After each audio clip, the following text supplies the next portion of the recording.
사랑하는 성도 여러분, 오늘 우리는 예수님께서 제자들에게 그리고 오늘 우리에게 주신 가장 핵심적이고도 도전적인 말씀을 함께 나누려고 합니다.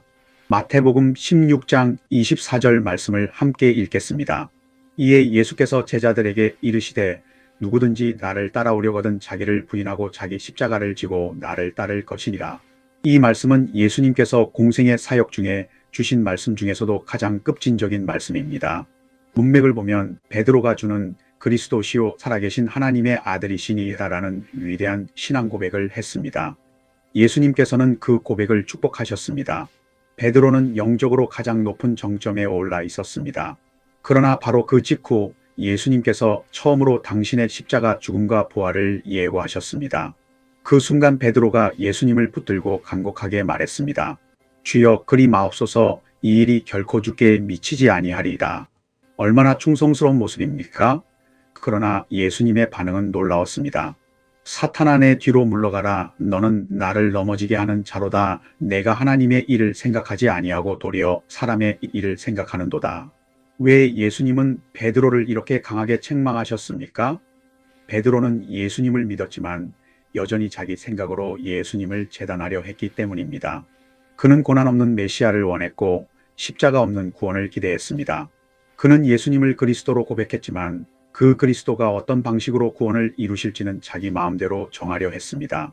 바로 그 순간 예수님은 모든 제자들에게 그리고 오늘 우리에게 이 말씀을 선포하십니다. 참된 제자도가 무엇인지 분명하게 가르쳐주고 계십니다. 놀라운 것은 예수님께서 이 엄중한 말씀을 누구든지라는 단어로 시작하신다는 점입니다. 헬라어로 에이티스라는 이 표현은 조건을 제시하면서도 동시에 모든 이에게 열려있는 초대입니다. 부자든 가난한 자든 유대인이든 이방인이든 강한 자든 연약한 자든 나를 따라오려는 모든 사람에게 예수님은 이 길을 제시하십니다. 그러나 이 길은 세 가지 명확하고도 피할 수 없는 요구를 담고 있습니다. 예수님은 먼저 자기를 부인하라고 하십니다. 헬라어 원문에서 부인하다는 아파르네오마이라는 단어인데 이것은 완전히 단절하고 거부한다는 강력한 의미를 담고 있습니다. 이 단어가 신약 성경에서 어디에 사용되는지 보면 그 의미가 더 분명해집니다. 베드로가 나중에 예수님을 3번 부인할 때 사용한 바로 그 단어입니다. 나는 그 사람을 알지 못하노라고 맹세하며 완전히 관계를 끊어버릴 때 사용한 단어입니다. 예수님은 우리에게 우리 자신을 그렇게 단호하게 부인하라고 말씀하십니다. 많은 사람들이 이 말씀을 오해합니다. 자기 부인을 자존감을 버리는 것으로 자기 혐오로 생각합니다. 그러나 예수님이 말씀하시는 자기 부인은 그런 것이 아닙니다. 자기 부인은 내가 내 인생의 주인이라는 착각에서 벗어나는 것입니다. 내 뜻이 최고 기준이라는 교만에서 돌아서는 것입니다. 내가 원하는 대로 신앙생활을 설계하려는 시도를 내려놓는 것입니다. 사랑하는 성도 여러분, 우리는 얼마나 자주 내가 원하는 예수님을 만들려고 합니까? 내 계획을 이루어 주시는 예수님, 내 꿈을 축복해 주시는 예수님, 내가 가고 싶은 길에 함께 가주시는 예수님을 원합니다. 우리는 예수님을 믿지만 여전히 우리가 운전대를 잡고 있고 예수님께는 조수석에 앉아 계시면서 필요할 때만 조언해 달라고 요청합니다. 우리는 예수님께 기도하지만 이미 우리 마음속에 답을 정해놓고 그 답을 주시기를 기대합니다. 그러나 예수님은 정반대를 요구하십니다. 예수님이 원하시는 나가 되라고 하십니다. 주님의 계획에 내가 맞추어지고 주님의 뜻에 내 삶이 복종하고 주님이 가시는 길을 내가 따라가라고 하십니다. 베드로는 불과 몇 분 전에 예수님을 그리스도시요 살아계신 하나님의 아들이라고 위대하게 고백했습니다. 그러나 예수님이 십자가에 대해 말씀하시자 그것을 막으려 했습니다. 베드로는 영광스러운 메시아는 원했지만 고난받는 종으로 오시는 메시아는 원하지 않았습니다. 예수님은 이것을 하나님의 일을 생각하지 않고 사람의 일을 생각한다고 책망하셨습니다. 여기서 생각한다는 헬라어 프로네오는 무엇에 마음을 두고 무엇을 가치 있게 여기며 무엇을 추구하는가를 의미합니다. 자기를 부인하지 않으면 우리는 언제나 예수님을 이용하려는 신앙에 머물게 됩니다. 예수님을 내 성공의 도구로, 내 행복의 수단으로만 생각하게 됩니다. 그러나 예수님은 우리의 종이 아니라 우리의 주님이십니다. 헬라어로 주님은 퀴리오스인데 이것은 절대적인 권위와 소유권을 가진 분을 의미합니다. 우리는 예수님의 소유입니다. 예수님은 우리를 값주고 사셨습니다. 그 값은 예수님의 보배로운 피였습니다. 자기를 부인한다는 것은 내가 주인이다라는 왕좌에서 내려와 예수님이 주님이시다라고 고백하며 무릎 꿇는 것입니다. 이것은 한 번의 결단으로 끝나는 것이 아니라 매일의 선택입니다. 매일 아침 일어나서 오늘도 나는 내 뜻이 아니라 주님의 뜻을 선택하겠습니다 라고 고백하는 것입니다. 그런데 여기서 우리가 놓치지 말아야 할 중요한 진리가 있습니다. 자기를 부인하는 것은 억압이 아니라 해방입니다. 무거운 짐이 아니라 오히려 짐을 내려놓는 것입니다. 우리가 우리 자신의 주인 노릇을 할 때 우리는 감당할 수 없는 무게를 짊어지게 됩니다. 모든 것을 우리 힘으로 해결해야 하고 모든 상황을 우리가 통제해야 합니다. 그러나 우리는 그럴 능력이 없습니다. 자기를 부인하고 예수님을 주님으로 모실 때 우리는 그 짐을 내려놓습니다. 예수님께서 말씀하셨습니다. 수고하고 무거운 짐 진 자들아 다 내게로 오라 내가 너희를 쉬게 하리라.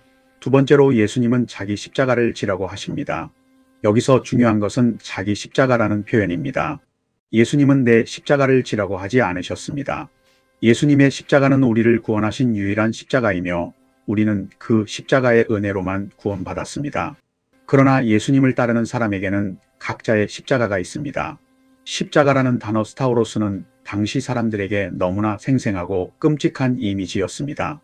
십자가는 로마 제국의 가장 잔인한 사형 도구였습니다. 십자가형을 선고받은 사람은 자기가 죽을 십자가를 직접 지고 처형장까지 걸어가야 했습니다. 사람들의 조롱과 멸시 속에서 피를 흘리며 비틀거리며 걸어가는 그 길은 절망과 수치의 길이었습니다. 예수님께서 제자들에게 이 이미지를 사용하셨다는 것은 무엇을 의미합니까? 예수님을 따르는 길이 편하고 영광스러운 길이 아니라는 것입니다. 그러나 십자가는 단순히 고난 그 자체가 아닙니다. 십자가는 순종 때문에 겪는 대가입니다. 예수님을 믿고 따르기 때문에 감당해야 하는 삶의 무게입니다. 예수님께서 자기 십자가라고 하신 것은 매우 중요합니다. 모든 사람의 십자가는 다릅니다. 어떤 사람에게는 믿지 않는 가족들의 반대와 핍박이 십자가일 수 있습니다. 어떤 사람에게는 직장에서 정직하게 살기 위해 감수해야 하는 손해가 십자가일 수 있습니다. 어떤 사람에게는 섬겨야 할 사람들의 오해와 배신이 십자가일 수 있습니다. 어떤 사람에게는 기도의 응답을 기다리는 긴 침묵의 시간이 십자가일 수 있습니다. 어떤 사람에게는 병상에서 주님을 신뢰하며 견디는 시간이 십자가일 수 있습니다. 십자가는 우리가 선택할 수 있는 장식이 아닙니다. 십자가는 피할 수 없는 순종의 자리입니다. 예수님을 따르기로 결단했다면 십자가는 반드시 따라옵니다. 예수님께서는 이렇게 말씀하셨습니다. 세상이 너희를 미워하면 너희보다 먼저 나를 미워한 줄을 알라. 세상에서는 너희가 환난을 당하나 담대하라. 내가 세상을 이겼노라. 그런데 십자가를 진다는 것은 단순히 참는 것이 아닙니다. 십자가를 진다는 것은 예수님 때문에 예수님을 사랑하기 때문에 기쁨으로 감당하는 것입니다. 초대교회 순교자들은 십자가형을 받으면서도 찬송했습니다. 사도 바울은 빌립보서에서 이렇게 고백했습니다. 내가 그리스도와 그 부활의 권능과 그 고난에 참여함을 알고자 하여 그의 죽으심을 본받아. 헬라어로 지다는 아이로인데 이것은 들어올려서 어깨에 매는 것을 의미합니다. 이것은 능동적인 행동입니다. 누가 강제로 짊어지우는 것이 아니라 스스로 들어올리는 것입니다. 십자가 없는 제자도는 존재하지 않습니다. 예수님은 자기 십자가를 지고 나를 따르지 않는 자는 내게 합당하지 아니하니라고 분명히 말씀하셨습니다. 그러나 사랑하는 성도 여러분, 예수님은 우리에게 십자가를 지라고 하시지만 우리를 혼자 두지 않으십니다. 예수님은 먼저 십자가를 지셨습니다. 예수님은 우리가 가야 할 그 길을 먼저 가셨습니다. 그리고 예수님은 우리와 함께 십자가를 지십니다. 우리 혼자 감당하는 것이 아닙니다. 그리고 십자가 뒤에는 부활이 있습니다.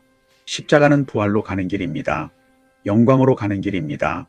바울은 이렇게 말했습니다. 현재의 고난은 장차 우리에게 나타날 영광과 비교할 수 없도다. 마지막으로 예수님은 나를 따르라고 하십니다.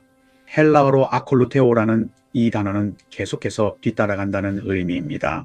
현재 명령형으로 사용되어서 계속해서 따라오라는 뜻입니다. 제자도는 한 번의 결단으로 끝나는 것이 아니라 평생의 여정입니다. 여기서 예수님께서 강조하시는 것은 나를 따르라는 것입니다. 내 가르침을 따르라가 아니라 나를 따르라고 하십니다.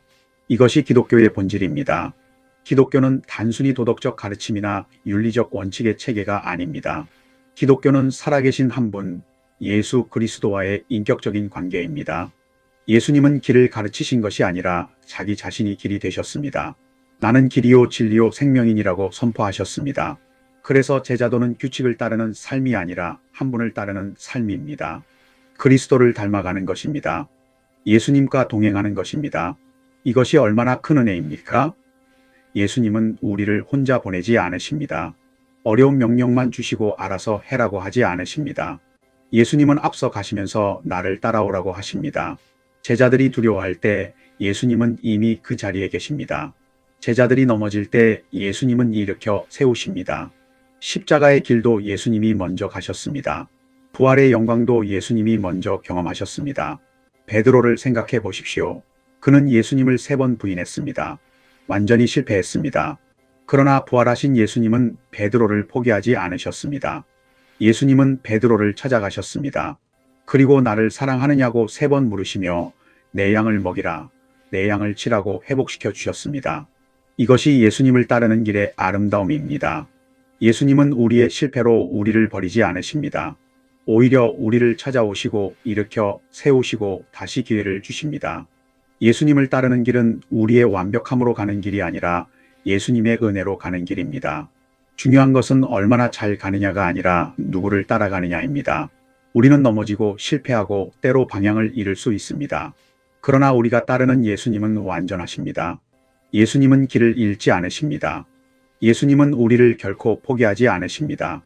히브리서 기자는 이렇게 권면합니다. 믿음의 주요 또 온전하게 하시는 이인 예수를 바라보자. 베드로가 물 위를 걸을 때를 기억하십니까? 베드로는 예수님을 바라볼 때는 물 위를 걸었습니다. 그러나 바람을 보고 무서워하여 시선을 돌리는 순간 물에 빠지기 시작했습니다. 그때 예수님께서 손을 내밀어 붙들어 주셨습니다. 이것이 우리의 모습입니다. 우리는 예수님을 바라볼 때는 불가능한 것도 가능합니다. 그러나 우리 자신을 보면 두려워하고 넘어집니다. 그러나 그때마다 예수님께서 손을 내밀어 붙들어 주십니다. 예수님을 따른다는 것은 매일 아침 주님 앞에 나아가는 것입니다. 기도로 하루를 시작하고 말씀으로 방향을 잡는 것입니다. 어려운 결정 앞에서 주님이라면 어떻게 하실까? 라고 묻는 것입니다. 사람들과의 관계에서 주님이 나를 용서하신 것처럼 용서하고 주님이 나를 사랑하신 것처럼 사랑하는 것입니다. 예수님께서는 볼지어다 내가 세상 끝날까지 너희와 항상 함께 있으리라고 약속하셨습니다. 사랑하는 성도 여러분, 오늘 우리는 예수님께서 주신 위대한 부르심을 함께 묵상했습니다. 이 부르심은 3가지 요소로 이루어져 있습니다. 자기를 부인하는 결단입니다. 내가 내 인생의 주인이라는 착각에서 벗어나 예수님을 주님으로 고백하는 것입니다. 자기 십자가를 지는 순종입니다. 예수님을 따르기 때문에 감당해야 하는 삶의 무게를 기쁨으로 받아들이는 것입니다. 예수님을 따르는 동행입니다. 한 번의 결단이 아니라 매일의 선택으로, 완벽함이 아니라 은혜로 예수님과 함께 걸어가는 것입니다. 이것이 예수님께서 부르시는 참된 제자의 길입니다. 이 길은 쉽지 않습니다. 그러나 이 길은 영광으로 인도하는 길입니다. 이 길은 생명으로 가는 길입니다. 무엇보다 이 길은 예수님이 함께 가시는 길입니다. 오늘 우리는 어디에 서 있습니까? 우리는 정말로 예수님을 따르고 있습니까? 아직도 내가 주인 노릇을 하며 예수님을 내 계획에 맞추려 하고 있지는 않습니까? 예수님의 부르심은 오늘도 여전히 유효합니다. 누구든지 나를 따라오려거든 자기를 부인하고 자기 십자가를 지고 나를 따를 것이니라. 이 부르심에 오늘 새롭게 응답하시기를 바랍니다. 어쩌면 우리 중 어떤 분은 아직 진정으로 자기를 부인해 본 적이 없을 수 있습니다. 오늘 그 왕좌에서 내려오십시오. 어쩌면 우리 중 어떤 분은 십자가를 피하려고 애써 왔을 수 있습니다. 오늘 각자에게 주어진 십자가를 기쁨으로 지십시오. 어쩌면 우리 중 어떤 분은 예수님을 따르다가 넘어져서 아직 일어나지 못하고 있을 수 있습니다. 오늘 일어나십시오. 예수님께서 손을 내밀어 우리를 붙들어 주십니다. 자기를 부인하는 결단, 십자가를 지는 순종, 예수님을 따르는 동행, 이것이 우리가 가야 할 제자의 길입니다. 이 길을 걸을 때 우리는 세상이 줄 수 없는 평안을 경험하게 됩니다. 주님께서 오늘 이 말씀을 통해 우리를 다시 부르십니다. 주님의 음성을 듣고 순종하는 우리 모두가 되기를 주님의 이름으로 축원합니다. 예수님께서 말씀하셨습니다. 누구든지 제 목숨을 구원하고자 하면 잃을 것이요 누구든지 나를 위하여 제 목숨을 잃으면 찾으리라. 우리가 우리 자신을 붙잡으려 할 때 우리는 모든 것을 잃게 됩니다. 그러나 우리가 예수님을 위해 우리 자신을 내려놓을 때 우리는 진정한 생명을 찾게 됩니다. 이것이 복음의 역설입니다. 죽는 것이 사는 것이고 잃는 것이 얻는 것입니다. 오늘 우리 모두 이 부르심에 새롭게 응답하십시오.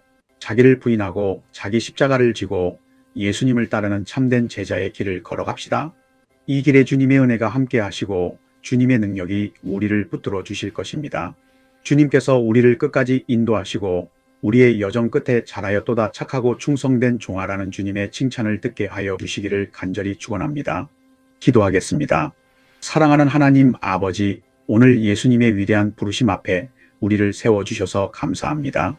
우리가 얼마나 자주 우리 자신을 주인 삼아 살아왔는지 고백합니다.